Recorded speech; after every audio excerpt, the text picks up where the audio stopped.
कानी बहू। किशोरी लाल जी के बेटे राघव की शादी की बात जगह जगह चल रही थी, लेकिन किशोरी लाल जी को कोई लड़की पसंद ही नहीं आती थी। और उसकी एक ही वजह थी, किशोरी लाल जी का लालची होना। उनको लड़की वालों से मोटा दहेज चाहिए था और इसी चक्कर में एक दिन वो एक बहुत पैसे वाले के घर अपने बेटे का रिश्ता लेकर पहुंचे। उस आदमी का नाम था ओम प्रकाश। देखे किशोरी लाल जी, मेरी एक ही बेटी है और मेरी सारी संपत्ति जायदाद सब कुछ मेरी बेटी नैना का ही है। पापा, नाम से लगता है बहुत खूबसूरत होगी। कितना अच्छा नाम है ना, नैना। ओ, वैसे बात तो सही है आपकी। अब इतना पैसा है, जमीन जायदाद है, इकलौती बेटी, आप भी क्या करेंगे? सब कुछ उसे ही देंगे ना। बिल्कुल ठीक पहचाना आपने। बस बेटी की शादी और सारी जायदाद उसके नाम। पापा, बिना दे के हाँ कर दीजिए ना। इतना अच्छा रिश्ता फिर कहाँ मिलेगा? माला माल हो जाएंगे हम। मैं अपनी बेटी को बुलाता हूँ। अरे नहीं नहीं नहीं, आपकी बेटी का नाम नैना है, सुनकर ही लगता है बहुत सुंदर होगी। रहने दीजिए अंकल, मैं तो आपकी बेटी के नाम से इतना खुश हो गया हूँ कि उसे बिना देखे शादी करने को तैयार हूँ। अब तो मैं उसका चेहरा सीधे शादी के बाद ही देखूंगा। और इस तरह राघव नैना का चेहरा नहीं देखता और उससे शादी कर लेता है। शादी के बाद अपनी सुहाग रात जब राघव नैना का घूंघट उठाकर देखता है तो नैना की आंखें बंद थी। कितनी खूबसूरत हो तुम नैना। जरा अपनी आंखें खोलकर मेरी तरफ देखो तो सही। नहीं, मुझे शर्म आती है। मैंने तुम्हें शादी से पहले भी नहीं देखा, और अब अगर तुम आंखें खोलकर मुझे देखोगी भी नहीं तो मुझे अच्छा कैसे लगेगा?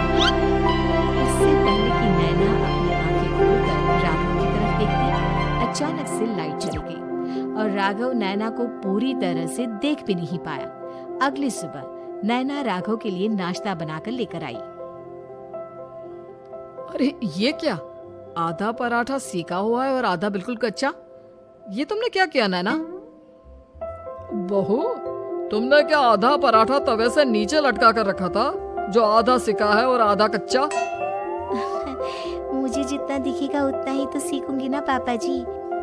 जहाँ जहाँ मुझे नजर आ रहा था वहाँ मैंने सीख लिया, और जहाँ जहाँ नहीं दिखा वहाँ कच्चा रह गया होगा।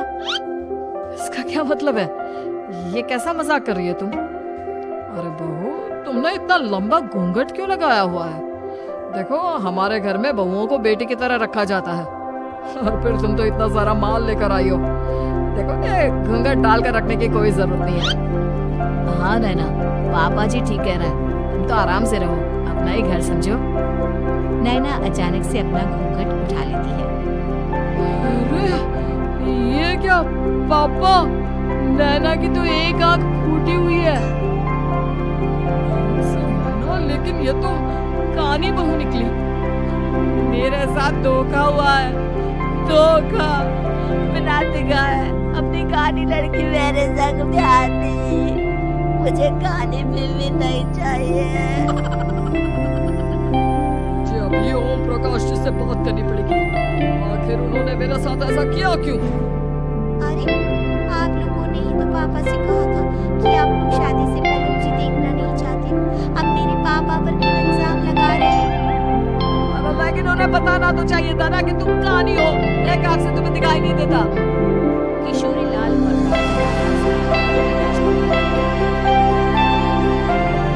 पापा जी, ये आपने क्या किया?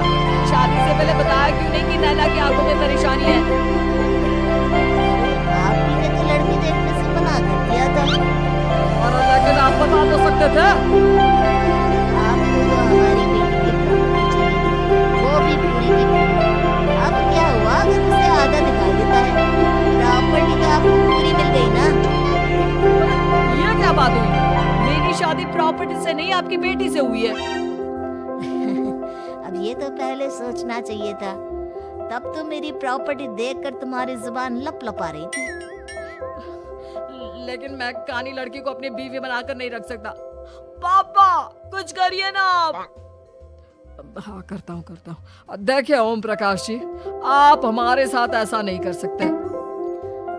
और तुम देखो, अगर तुमने मेरी बेटी से शादी तोड़ी ना, तो जो भी प्रॉपर्टी मैंने तुम्हें दी है वो तो पूरी की पूरी वापस ले ही लूंगा, और आधी प्रॉपर्टी तुम्हारी भी लूंगा।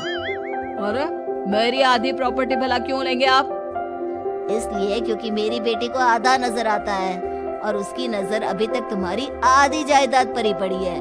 अब तुम उसे घर से निकालोगे तो कुछ तो लेकर जाएगी ना। और अगर हम आपकी बेटी को अपने घर की बहू बना कर रखे तो तुम्हारी पूरी प्रॉपर्टी तुम्हारी ही रहेगी, और जो मैंने तुम्हें दिया है ना, उसमें से बस मैं आधा लेकर जाऊंगा। अरे लेकिन अब आप अपनी दी हुई प्रॉपर्टी में से आधी वापस क्यों लेकर जाएंगे? अगर मैं आपकी बेटी को अपनी पत्नी बनाकर रखने को तैयार हूँ तो? इसलिए ताकि भविष्य में अगर तुम मेरी बेटी को धोखा दो, उसके पास कुछ तो रहे जो पति का हो। वैसे मेरे पास तो बहुत कुछ है, लेकिन अपने पति की कोई निशानी तो उसके पास होनी चाहिए ना। अब अगर तुमने मेरी बेटी को कानी कहा तो तुम्हें प्रॉपर्टी भी कानी ही मिलेगी, पूरी नहीं। जमाए राजा। किशोरीलाल और राघव समझ चुके थे कि वो पूरी तरह फंस चुके हैं और अब उनके पास वहां से निकलने का कोई चारा नहीं है। अब समझ में आया ना, लालच बुरी बला होती है।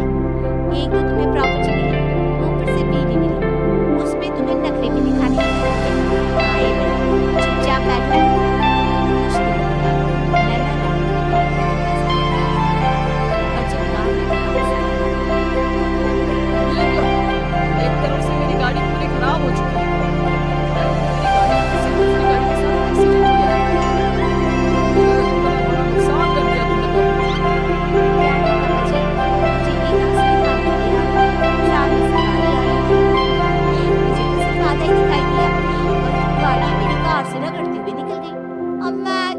बताओ, आप इसे ठीक कराने के पैसे कौन देगा? तुम्हारे पापा?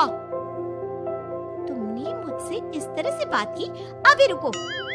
नैना राघव की शिकायत ओम प्रकाश को कर देती है।